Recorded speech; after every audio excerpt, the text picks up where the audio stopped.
através de eu estar visitando na unidade, mulheres me procurando, me ajuda, você ora por mim, me dá uma palavra, porque eu estou detonada, estou mal. E aí eu fiz no ano passado, o Natal Solidário, né? Nós ali abençoamos muitas mulheres na porta do presídio, com uma lembrança, com um presente, distribuímos. E assim, eu tive uma experiência com uma moça, que não posso deixar de não falar aqui, que quando ela me viu entregando, ela tinha acabado de sair de uma visita e eu estava correndo da visita. Eu entreguei, ela falou, é para pagar? É um Pix? Eu tenho que pagar? Não, isso é verdade? E ela começou a chorar, ela falou assim, eu não tinha ganhado nada no Natal.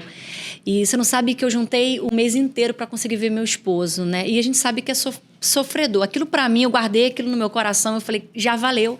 E eu sei lá da minha cidade, Nova Friburgo, né? São quase 3h30, né? Daqui para o Rio, com as paradas. Só para isso.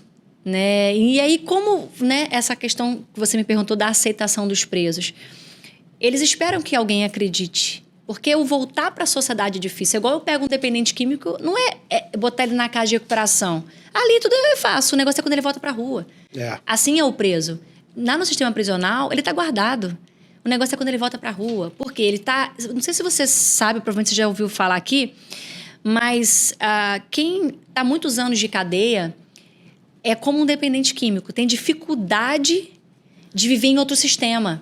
Então, por exemplo, quando o cara fala assim, pô, tirei o mendigo da rua, o cara usuário de droga e o cara voltou pra rua. Não é porque ele voltou pra rua porque ele não presta. Ele voltou pra rua porque ele não sabe viver outra vida. Ele já acostumou, porque é tão interessante que eu tenho até um vídeo no meu telefone aqui, né, de um rapaz já tinha saído, um preso, e ele cozinhando no chão, assim. Aí eu, mano, levanta, a gente tem cadeira. Por quê? Muitos anos vivendo naquele sistema. Então, você pega o cara, você tem que ensinar ele praticamente o beabá de novo.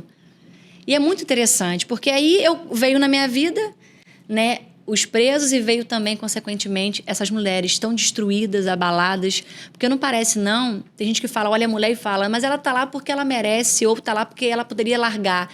Mas muitas delas dependem daquele cara que está lá dentro. Não... Muitas são fiéis, espera o cara sair. Exatamente, são fiéis e permanecem, não conseguem viver outra vida. Eu tenho uma moça que eu acompanho ela, eu não posso, né, citar o nome dela aqui, mas ela foi trocada por o pai dela devia uma dívida ao tráfico e o pai dela entregou a ela um traficante. Caramba! Ela, desde os 12 anos, ela mora com um traficante. Conclusão, ela se apaixonou pelo cara.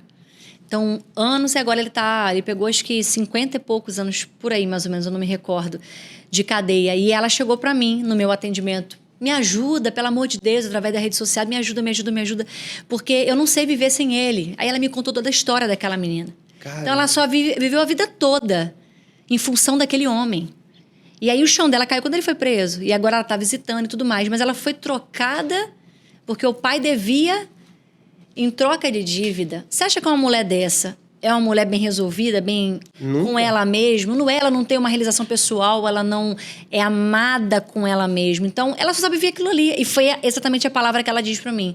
Eu não sei amar outra pessoa, eu não conheço outra vida, não sei essa, que é a vida do crime. Então, quando você vai ouvir a história da pessoa, assim, tem sempre um início. Tem sempre um começo. Às vezes, as histórias dos pais. E eu amo ouvir histórias porque... acho que as nossas histórias curam pessoas, transformam pessoas, assim como a sua, né? Dentro da igreja lá, tinha um ministério chamado Nova Vida, e era baseado naquele versículo Tiago 5,16, né? Confessar seu pecado uns aos outros para que possais ser sarado. O simples fato de você estar numa roda e compartilhar ali toda semana, trocar aquela ideia, isso já fazia muito bem, né? E ali pra galera ali, e eu vi a galera se restaurando de muitos vícios, muita parada. E sem contar que você entra na roda, você acha que tem problema, tu ouve umas paradas pior do que a tua, tu fala assim, eu não tenho problema nenhum. É verdade. Mas você trabalha também com esse sistema de ouvir a galera... As partilhas. As partilhas? Sim. É os 12 passos que fala? A gente não pode comentar sobre os 12 passos, que é algo privado, né? Sim. Mas é o mesmo procedimento de Então, eu criei um método meu. Porque, por exemplo, como eu sou graduanda em psicologia... eu juntei toda uma questão da neurociência, da psicanálise, da psicologia, da terapia e fiz um combo de um projeto, vamos assim dizer, de um passo a passo. Porém, de uma mudança de mente. Porque se você não muda a mente, não adianta. É o seu espiritual, né? Corpo, alma e espírito. Ele caminha junto. Não adianta se tratar do físico, o teu emocional tá... A mente destruída. Tá, a mente certo? destruída. Então, isso é interessantíssimo, porque tem um procedimento. E a partilha é importante, porque eles precisam falar. Quer ver uma coisa? Converse com uma pessoa, um ex-presidiário. Falam pra caramba, porque eles precisam colocar pra fora. Então, qual é a sua função? A função de uma pessoa que tá ouvindo é ouvir. É só ouvir. Só ouvir. E muitas vezes falamos, eu mesmo que falo pra caramba, converso, eu me policio, porque eu sei a necessidade de ouvir. Por exemplo, quando eu vou na visitar o meu preso... E muitas das vezes essa fala mostra a realidade dele, né? Sim. Por exemplo, eu tenho um preso que eu visito e toda visita, ele já chega...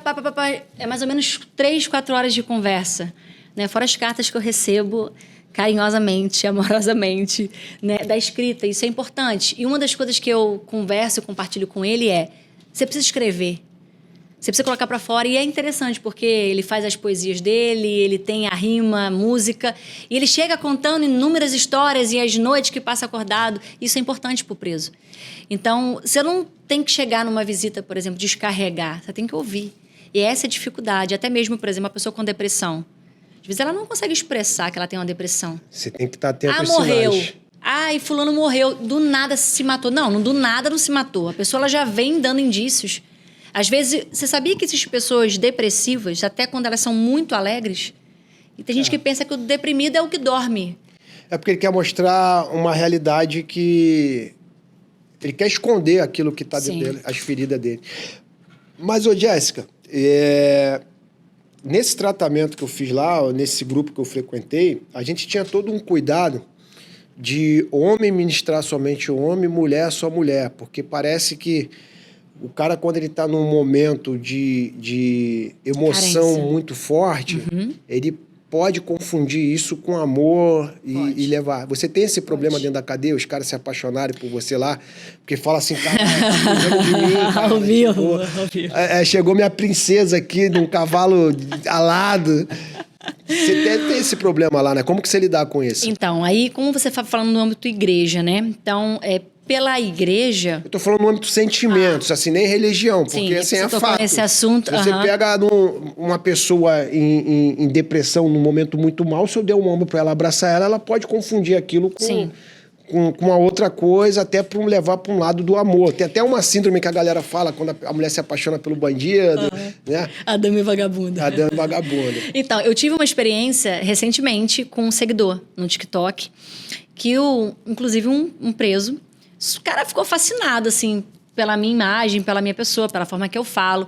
E aí entra o quê? Entra a forma como você se coloca e se postura. Por exemplo, 70% hoje dos meus atendimentos de uns 2 anos pra cá são homens que eu atendo. Homens com inúmeros problemas, assim, gravíssimos, assim. Se você imaginar, que acho que vai além do preso, de um problema de um presidiário. E que, por exemplo, quando eu entro numa faculdade, eu não vou escolher, eu vou atender mulher, eu vou atender homem. Porém, a forma como você se comporta. Aí entra o que acontece na penitenciária.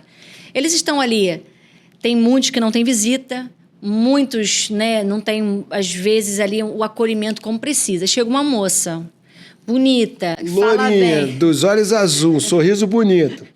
Cuidando do cara e fala, mano... Pois é. Bono, bingo. Tem, acontece. Então, esse mesmo que ele seguidor aí, ficou fascinado. Ele mandava inúmeras mensagens no número do WhatsApp, eu quero visita, eu quero visita, quero visita, quero visita, e ficou atrás da minha secretária para poder agendar e apaixonado. Então, isso acontece. Mas você temos... tem que cortar isso. Você tem que saber outro lugar por quê? Porque há manipulação, né? Então, nem tudo que eles falam é a verdade absoluta, porque é o momento, a carência é o momento. Isso pode se tornar perigoso também, porque se um cara desse for perigoso, se tornar obsessivo por você, ele vai fazer o que for necessário para ter você. Então, eu tive uma experiência na minha vida sentimental nessa área, né? Eu namorei um psicopata e foi uma das coisas que me levou também a estudar, que eu queria entender o comportamento. Ele tentou suicídio 5 vezes. Quando eu terminei o relacionamento, ele se jogou do prédio, várias tentativas e não morria. O cara ficou quebrado, destruído. E, na época, foi, assim, algo, para mim, escandaloso. Porém, hoje eu compreendo, com toda a experiência, já passou. Porém, foi exatamente isso. Ele também tinha um histórico de dependência, usuário. E aí, no relacionamento, ele não aceitou o término. Isso acontece. Graças a Deus, não foi nada comigo, né? Consegui sair fora antes.